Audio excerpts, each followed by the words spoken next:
Minnie and I are a year apart in age. She is 31F, and I am 30F. Growing up, my sister would tell me many times that she was jealous of me and that she disliked me. It would make me really sad because she was my only sibling, and I loved and admired her a lot. I had always looked up to her and tried to be close to her, but she pushed me away. When she was happy, she was a great sister, a really fun and creative person. However, whenever we got into arguments, she would say really mean things to me and try to physically harm me by either punching me, pushing me, or pulling my hair. My parents would scold her for doing this since she was older than me. I would try to tell her how much I looked up to her and wanted to be close with her, but she always resented me. Minnie always had a more outgoing personality. She had a strong passion for the arts, excelling in makeup and fashion. She loved experimenting with her hair and getting tattoos. My mom had started me early in school, and eventually, Minnie and I ended up in the same grade because I demonstrated advanced academic abilities according to my teachers. Fortunately, we weren't placed in the same class. Minnie did not like this and often saw me as her competition because I was more academically inclined. It wasn't a high bar, though, as Minnie simply disliked doing homework, making my pretty average grades appear stellar. I consistently earned a mix of B's and A's, while Minnie typically got C's and B's. Her strengths lay in art, drama, cooking, sewing, and dance. As I grew up, I ended up falling in love with the violin since my mother pushed me to learn it and dabbled in learning French and Korean. Minnie was part of the drama department at school and spent most of her evenings practicing for plays. Things took a turn for her when she got kicked off the drama team due to a fight with fellow students. The drama unfolded because Minnie discovered her boyfriend cheating on her with another girl from their department. In response, Minnie decided to beat up the girl and set that girl's bag on fire. The incident led to Minnie being asked to leave the school, although nothing significant came out of it once my parents talked with the principal and compensated the girl also. To this day, I am not exactly sure about all the details, but I do remember that she had to repeat 11th grade. Our parents lectured her a lot and she was grounded until she turned 18. Because of this incident, her relationship with our parents suffered a lot and they were disappointed with her for a very long time. The longest romantic relationship had lasted only 6 months, and you know why? It's all because of my sister. I was not exactly on a mission to find the one, but every time I had any decent relationship, she would try to jeopardize it. Once I really liked a guy called Derek. He and I had been together for 4 months, and things were getting pretty serious. We were on the verge of meeting each other's parents when, out of the blue the night before, he blocked me from everywhere: phone number, iMessage, and Facebook. The only way we could communicate was face to face, so I ended up showing up uninvited at his house to talk. When I showed up at Derek's house uninvited, he seemed surprised to see me. I confronted him about being blocked on every platform and asked what had happened. Derek hesitated for a moment before admitting that my sister had reached out to him, expressing concerns and sharing stories about my alleged past that portrayed me in a negative light. Feeling a mix of frustration and disbelief, I pressed Derek to share the details of their conversation. He revealed that my sister had told him about how I had been talking to other guys throughout the time we had been dating and that she found me sending inappropriate pictures to one of my guy friends. I was mortified when I heard this. I tried to explain my side of the story, refuting the claims my sister had made, but Derek seemed uncertain and confused. He questioned me why would my own sister lie about me and make up something so serious. I felt like crying as I explained to him how my sister had always been jealous of me and would try to mess up my relationships. I had no idea that she could go so far as to make up such lies about me.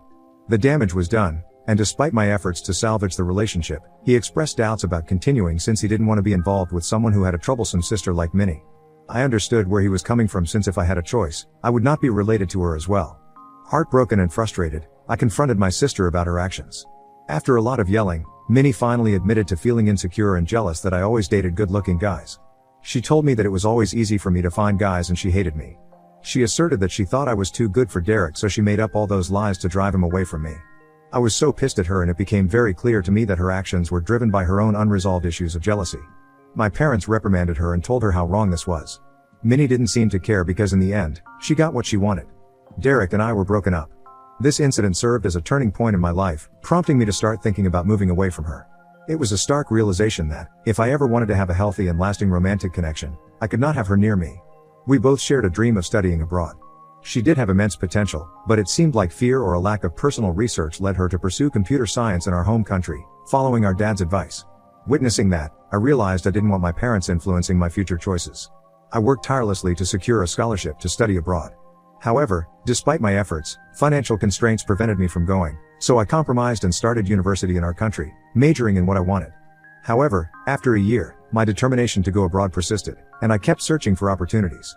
Eventually, I secured a scholarship and could finally head overseas to restart my studies. My parents were really sad that I was moving away. On my last night at home, Minnie apologized to me for all the things she had done to me since our childhood.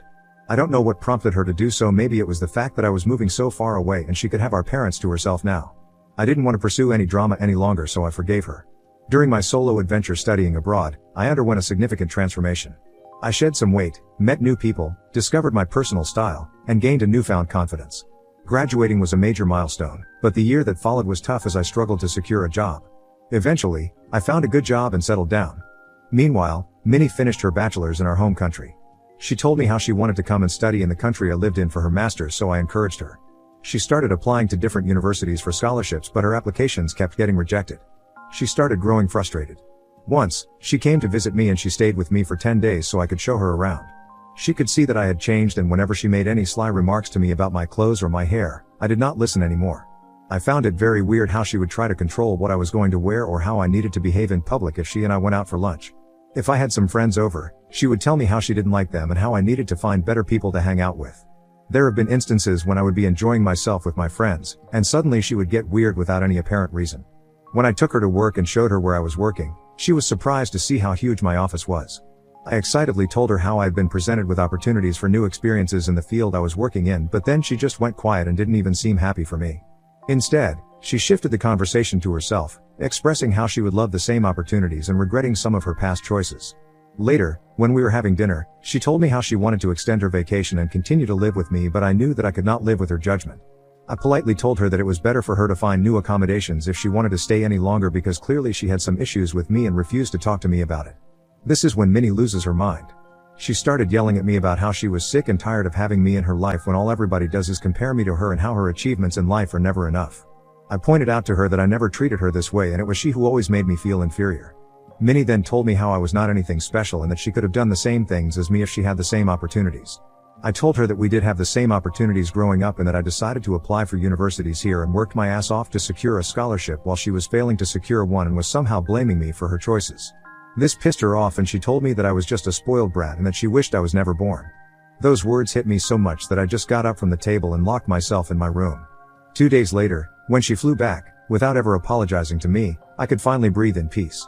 I realized just how much she and I had changed over the years and I had started to dislike her presence a little by now. Eventually, I met my boyfriend James, who worked in the same industry as me. Our paths crossed all the time. We had mutual friends and during a gathering, we met and had a couple of drinks. It was super fun to talk to someone who understood my line of work and I thought we would just be friends.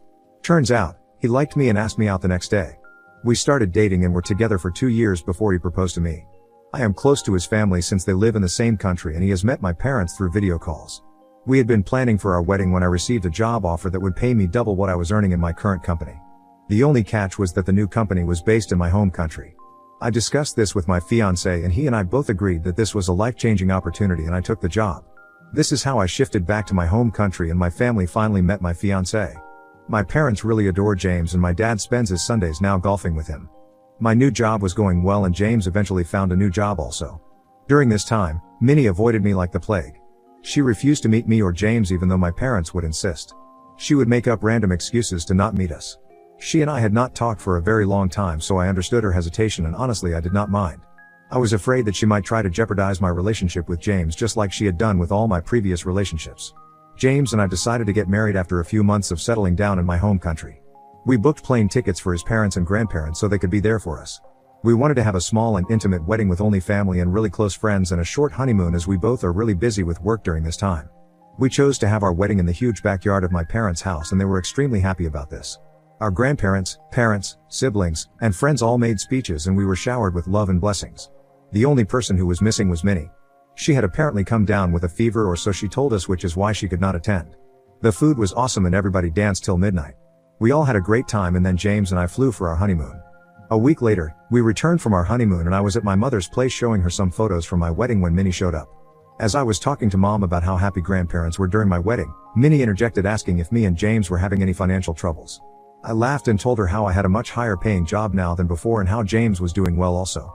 She then mocked me by saying that maybe that was not the case since I had decided to get married in our parents' backyard.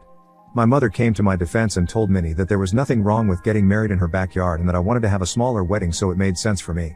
I agreed and told Minnie that I was thankful for her concern, but James and I did not like extravagant things despite our high income since we believed in using our money wisely.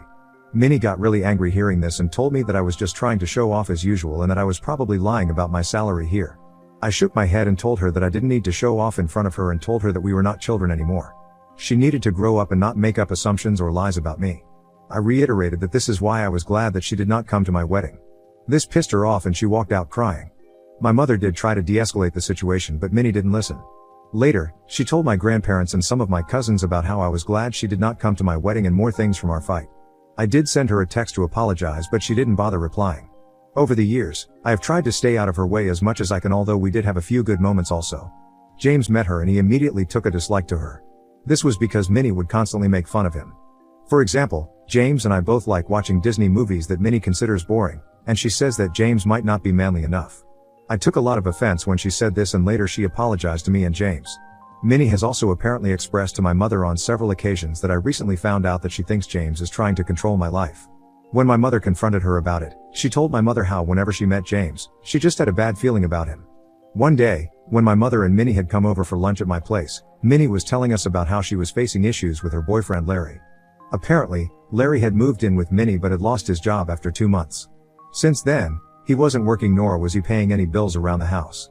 I told Minnie firmly that she needed to kick Larry out of the house since he was clearly not contributing anything to their household. Then Minnie suddenly pointed out how I earned more than James, so does this mean I should kick him out also? I pointed out that while it was true that I earned more than my husband earned quite well on his own and we were both bringing in the cash flow to our household. He was not sitting around the house the whole day eating chips and playing games. My mother agreed and told Minnie how James had sacrificed his own career just so I could take up this high-paying job here. Minnie took offense to that and started saying how men should always be the ones earning more and how it was weird that James was okay with this arrangement. I told her that not every guy has a weak, fragile ego like all the men she has dated and that James loved me for who I am. Minnie of course never listened and later got married to Larry despite him being jobless. Larry also had a bit of a temper which we all witnessed during their wedding when we got too drunk and started to pick a random fight with a waiter. Minnie and some of his brothers had to restrain him. It was very embarrassing and I was a bit scared for Minnie.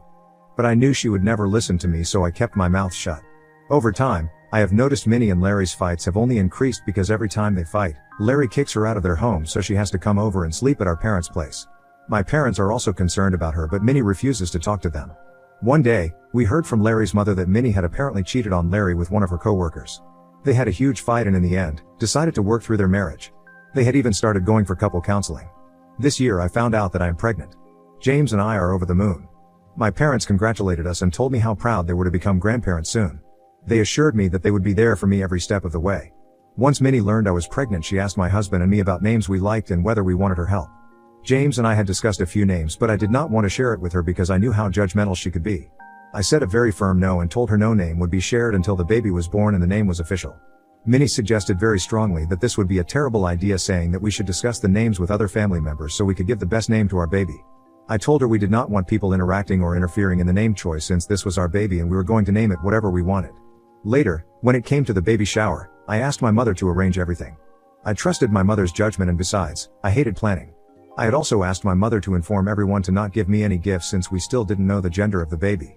I just wanted to have a good time with my friends since it had been such a long time and learn tips about motherhood. On the day of the baby shower, I was pleasantly surprised to see that my mother had invited just my close friends, which is exactly what I wanted, and there were non-alcoholic drinks for everyone. I was having a great time catching up with my friends when Minnie showed up wearing a shirt that said godmother-to-be. My eyes widened in shock as there was no way in hell that I was ever going to make her my baby's godmother. It was a bit awkward as Minnie kept telling everyone how she had always wanted to be a godmother. What was frustrating was that she never even discussed this with me.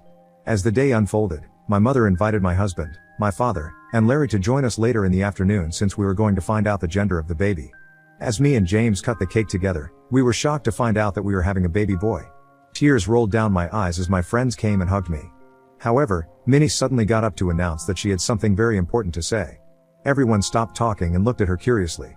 She looked very solemn as she took out a document and held it up in front of everyone. She then announced that a few days ago, I had apparently gone for a paternity test and found out that James was not the father of my baby. She dramatically declared that the test results indicated a different father for the baby. The room fell silent, and my husband James was visibly disturbed. He turned to look at me as I stood there in shock. James asked me what was happening and if what Minnie was saying was true. I shook my head and looked at Minnie to explain herself. My mother, without a doubt in her mind, asked Minnie what the hell she was up to and why was she even making up such ridiculous things. She snatched the document from Minnie's hand and pointed out how the mother's name didn't even have my name on it. This is when Minnie started to laugh. My friends looked at me in bewilderment. With a smug expression, she revealed that she had downloaded a fake paternity test from the internet and came up with this plan to prove a point. She claimed that she wanted to expose James for who he was and how he was definitely abusive towards me. The entire room was in shock and disbelief. I asked Minnie if she was right in her head because my husband had never even raised his voice on me, let alone be abusive. She started to say how there was no way that a man could be happy letting his partner earn more than him and how she had suspected for a long time that he was extremely controlling. She went on to give random examples and then concluded pointing out how James got angry when she first announced the paternity test. I yelled at her that the reason James got pissed was because she publicly humiliated me and by announcing that my child didn't belong to him. I told her how my husband had never abused me or locked me out of our house and she seemed to be projecting. I watched Minnie's face get red in embarrassment. I continued to tell her how I was so sick of her always being jealous of me all my life and how disgusting it was for her to turn my baby shower into such a fiasco. I announced to everyone that Minnie had always done this and recounted how she would lie about me to my ex-boyfriends. Minnie stood there looking humiliated. My mother told her how she had gone too far this time. Out of nowhere, her husband, Larry, who had remained silent until then, stood up in the midst of the awkward silence and walked up to Minnie. To everyone's shock, he handed her some papers. The atmosphere shifted from discomfort to utter chaos as Minnie started to question him about what this was. Larry told her how the marriage counseling was clearly not working for them and he had come to realize that they were toxic for each other. He told Minnie that he had been contemplating divorce and wanted to give her these documents tonight, but since she liked making a scene, he could not bear to go back home with her. He told her that he was done with her and her drama and walked out of the baby shower. The room fell into an uneasy silence as Larry's revelation hung in the air. Guests exchanged awkward glances, uncertain of how to respond to the unexpected turn of events. Minnie stood there, stunned and speechless, holding the divorce papers in her hands. Minnie's attempt to overshadow the baby shower with her antics had backfired in the most unforeseen way. Instead of having the last laugh, she found herself facing the unraveling of her own marriage. The once celebratory atmosphere now carried a heavy tension, and the joyous occasion had turned into a somber affair. As the reality of the situation sunk in, I decided that I was done with all this. I asked James to escort me out of the event and he readily agreed. I hugged my mother goodbye and she assured me that she would call me later to check up on me. Minnie tried to come up to me and apologize, but I didn't even bother glancing at her. Since then, my head has been reeling. As you can imagine, everyone is quite shocked about what has happened. I have been getting calls from people checking up on me. Some of them have informed me about how Minnie burst out crying once I left the venue and my parents kicked her out without refusing to listen to her. I feel pity for her since she has now lost me, my parents, and also her husband. I feel a bit bad about how I shouted at her even though at that moment I felt like it was justified. Was I in a hole for exposing her jealousy in front of everyone after she tried to come up with a fake paternity test? Update 1. Firstly, I want to thank each and every one of you who took the time to read and respond to my story. The outpouring of empathy, advice, and shared experiences over the past week has been overwhelming. I am genuinely touched by the sense of community that Reddit has provided me during such a tough time. I have never posted on Reddit before, but because of what happened with my sister I thought I needed some outside perspective.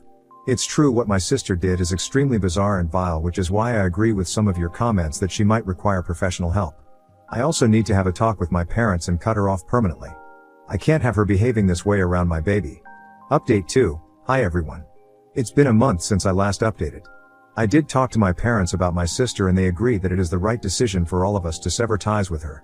Minnie shows no remorse and has now gone around telling people about how I made a huge deal out of her prank and brought up her past in front of her husband, which prompted him to divorce her. Larry has since talked with my parents and apologized to us for how he treated Minnie in the past. He has told us that the reason he would kick Minnie out of their place was not because he was abusing her, but because whenever they had fights she would punch him and kick him in the face, which would make him feel unsafe around her. This was very shocking for us to hear because I always thought that Larry was the one at fault, but then he showed us pictures of his broken nose and black eye. It's lucky that Larry loved her enough to not go to the police, otherwise Minnie would have ended up in jail by now. Clearly, he and Minnie had a toxic relationship and I am kind of glad that they are getting a divorce. My parents have talked with Minnie and told her firmly that she was no longer welcome at their place or mine. Minnie started with her waterworks, but my mom was so pissed after what she had pulled at my baby shower that she just went off on her and told her that the next time she ever came near me or my baby they would get a restraining order against her. They told her firmly that she needed to talk to a psychiatrist because something was clearly not right in her head. Minnie has refused to seek help and told my parents that they were being unfair by favoring me more than her. Anyway, I have blocked her from everywhere and so has James. We have installed security cameras at our house, so if she ever comes to my place, I will involve the police. Update 3. It's been 8 months since my last update. I am happy to write that I gave birth to my baby boy recently. The pregnancy was tough, but I am so glad that our child is here. We have named him Alex. I can't believe that I am finally a mother. Our home is now adorned with the laughter and cries of our little ones. James and I are adjusting to the new role of being parents, and despite the challenges, we are relishing every moment with our little one. My parents have been there for us every day as I get used to becoming a parent. James' parents are flying in to see us next month. Minnie has not disturbed us even once. The last I heard, she and Larry got a divorce, and she decided to pack up her things and move to a different city, perhaps to start afresh. I do feel sad that my sister cannot be a part of my celebration, but as a parent I have to protect my little one.